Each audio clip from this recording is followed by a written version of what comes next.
guess I'm in a little bit of a challenge because I have like three different routes that I wanted to take with my personal statement.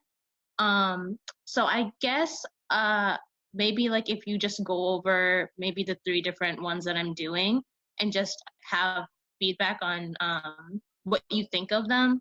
What you if you think I could maybe there's something in one or something in another that I could tie together. So I guess your general thoughts, I guess, on whatever I have so far would be helpful, I think.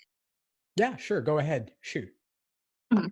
Okay, so basically the first one that I was doing is basically just about how when I was it's basically about language, and I tie in like how when I was younger and I went to like my home country, I didn't know the language, and so after that experience of not knowing the language, I basically didn't have a very good memory of the trip because I couldn't talk with a lot of my relatives. So that motivated me to try to learn my language again. And so then the second time I went, I actually, that world like existed for me. Like the way I write in the essay is like, this world now exists for me because I know its language. And so from there, I wanted to, because I'm like a woman studies major, and I'm really passionate about it. So I basically likened that language to like the language of social science and like understanding like racism and sexism and all those things, and how if you don't know that language, then that world doesn't exist to you. So that was basically the essay that I said that I realized from that experience that language is important because if you don't have the language for something, then that world where that language exists doesn't exist for you. So it's kind of like abstract, but that's the essence of what I was writing in the first one. Okay, great. That sounds really interesting, but I'll reserve judgment until I hear the other two. Okay, great. And so that's the first essay. And then the second one, I did it on basically how it's kind of like the typical, like, I noticed some kind of injustice happening. And so that's what emboldened me to think about it and start a career around it. So basically it was just like, my parents had a struggling business when I was growing up. And so even as I was younger, I could pretty much tell that even though like basically the business was like slow, but even then I could tell that there were other things binding my family to that business that from my understanding wasn't fair. It was probably like something legal, something like that, like the terms of them being tied to that business were very stringent. So I feel like afterward, now that I'm older, I feel like if I was older, if I had knowledge or if I knew someone who had the knowledge, they could loosen that terms and make that time for my parents like less hard. And I basically go into detail about what happened. And from there, I just say like I also talk about how like I'm like my family is a family that doesn't have like it's like a Muslim immigrant lower end income family. So it's like a family that I wrote that wouldn't necessarily have access to like legal help anyway. And I also said that, oh, like who would think about helping this type of family, who is Muslim, who's already has like all these identities about them that disenfranchise them. So that was something that I noticed as like a child, and I basically just wrote that this was like a uncontrolled, unexpected probability, or I wrote like an uncontrolled chaos or unexpected unpredictability, and I wrote that basically like with law, I want to be able to control that chaos and control that unpredictability, and yeah, basically I wanted to become familiar with the ways in which I would prevent that from happening to anybody else.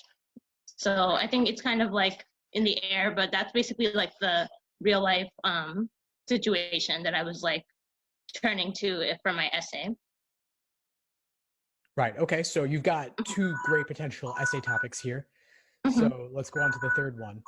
Okay, and then lastly, the third one, it kind of reads like, I don't want to say it just reads as a resume because I think it's really just talking about my love for like writing in general.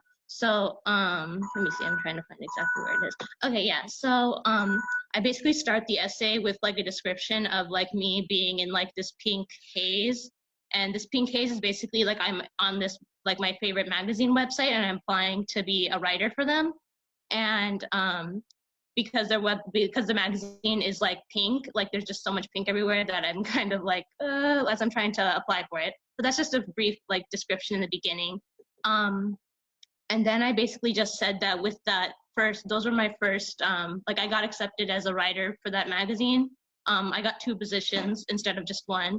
And I said that, oh, those were my first independent journalistic writing things. Like this was something that it was the first time that I was doing on my own. And from there, like I noticed that in my career in college, like from that point on is what flourished into like a writing career. Like I started doing a lot more writing.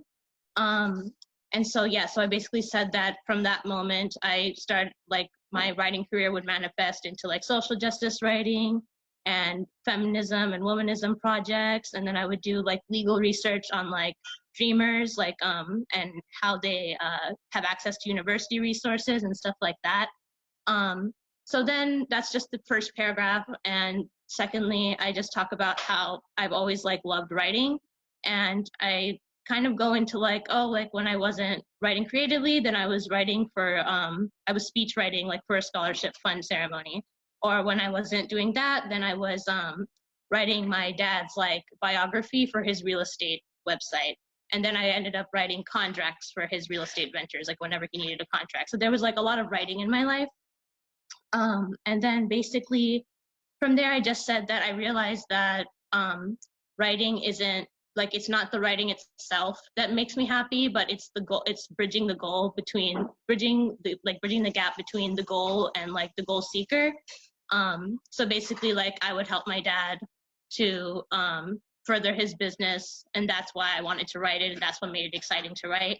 So it was always the goal in mind that motivated me and that made me happy about writing.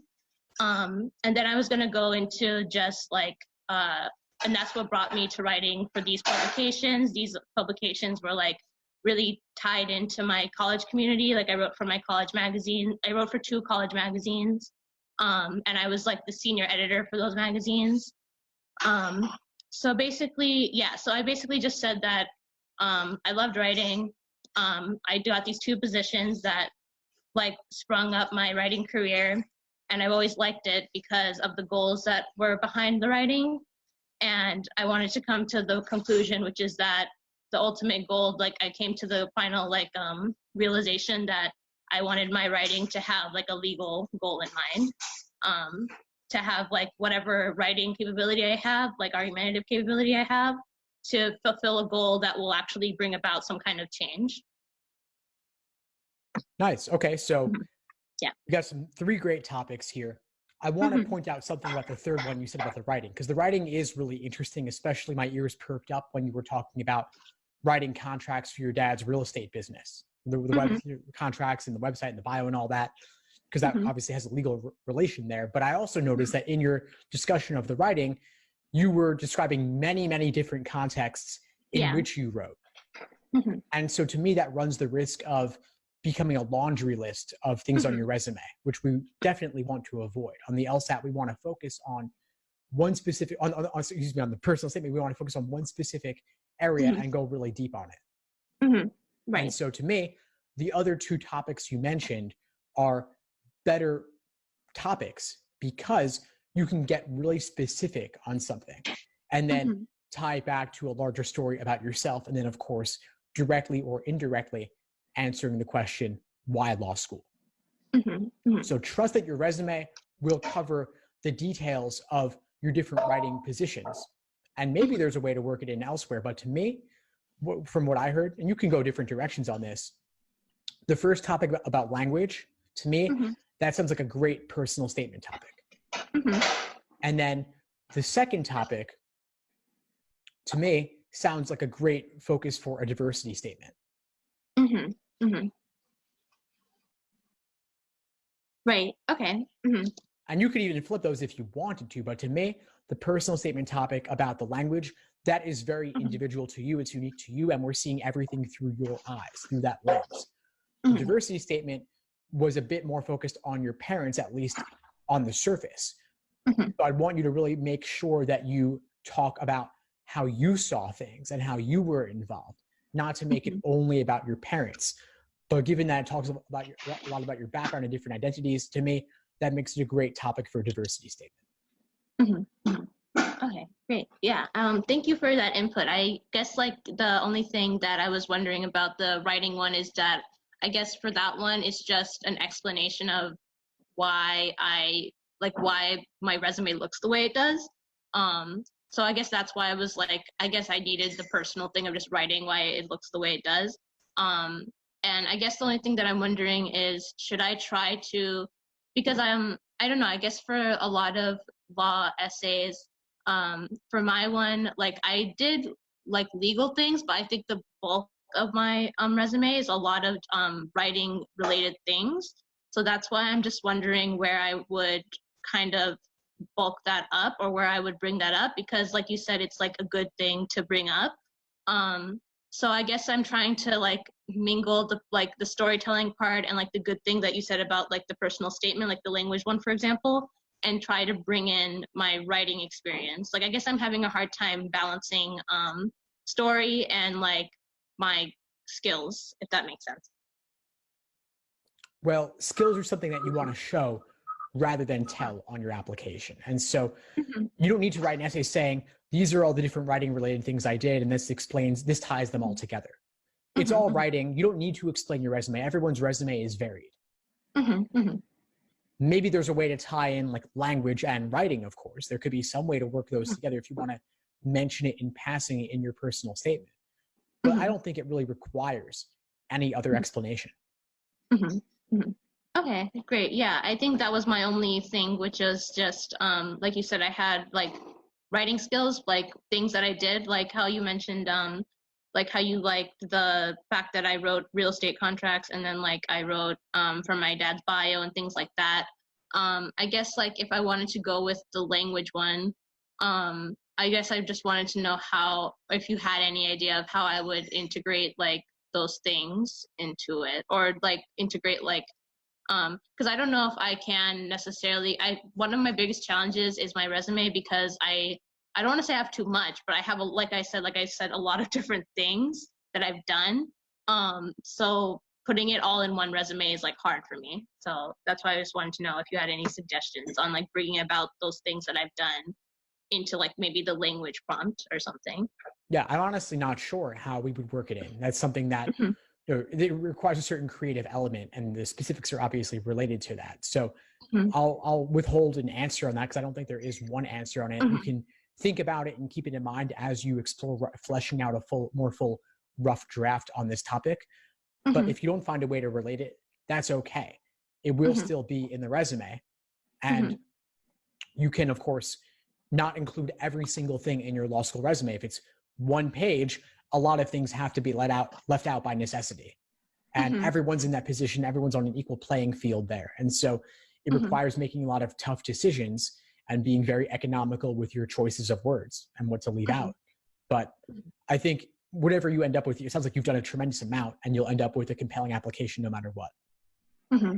Okay, thank you so much. Yeah, I think the only thing I need is to like I've written down I guess for the most part the language one is basically almost done. Like it's basically a draft already.